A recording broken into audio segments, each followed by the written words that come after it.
আসসালামু আলাইকুম, আশা করি সবাই ভালো আছেন। বরাবরের মতন আবার একটা ভিডিও নিয়ে চলে আসলাম আপনাদের মাঝে। এই ভিডিওটা করা ঈদের দিন, ওই দিনকে ঈদের দিন ছিল। আমরা রেলে করে আমরা বাসায় ফেরার পথে দেখলাম রেলে অনেক জ্যাম ছিল। ওখানে অনেক টাইম দাঁড়িয়ে থাকার পরে নিচে দেখলাম একটা ফুচকার দোকান। সো আমরা ফুচকা খাবো। এই আন্টিটা ফুচকা অসাধারণ বানায়।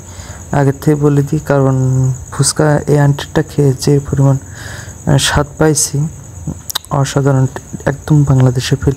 সাধারণত মালয়েশিয়া ফুচকা পাওয়া যায়, সেগুলো মিষ্টি, যেমন তারা দই ইউজ করে না, অন্য অন্য কী যেন ইউজ করে, কিন্তু সেটা মিষ্টি লাগে। এই শো হিসেবে ফুচকা বিক্রি করে, ওইগুলো বাঙালি কেউই বা বাঙালি ইন্ডিয়া এটা কেউ লাইক করবে না। কিন্তু এই আন্টিটা যে ফুচকাটা বানাইছে সত্যি অসাধারণ। পাশে একটা ছেলের দোকান আছে, কিন্তু সেখানে অতটা সুন্দর না, অতটা স্বাদের না। এখানে ঝালটাও ঠিক আছে, মিষ্টিটাও ঠিক আছে, মোটামুটি এক কথায় সেই স্বাদ। আর এই আন্টি আর আঙ্কেল এই বয়সেও অনেক কষ্ট করছে। সো আপনারা যারা কেল সেন্টারে আসবেন, অবশ্যই যারা ফুচকা খেতে পছন্দ করেন এখানে ফুচকা খেতে আসবেন।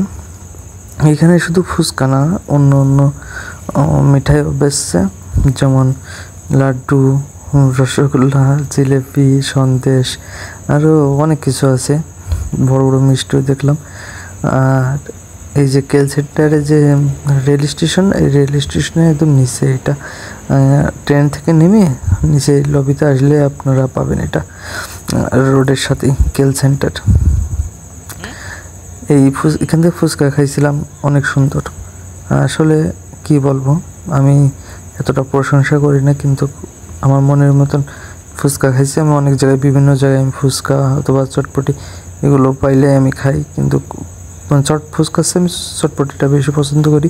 চটপটি, হালিম, সেগুলো যদি ফ্রেশ হয়।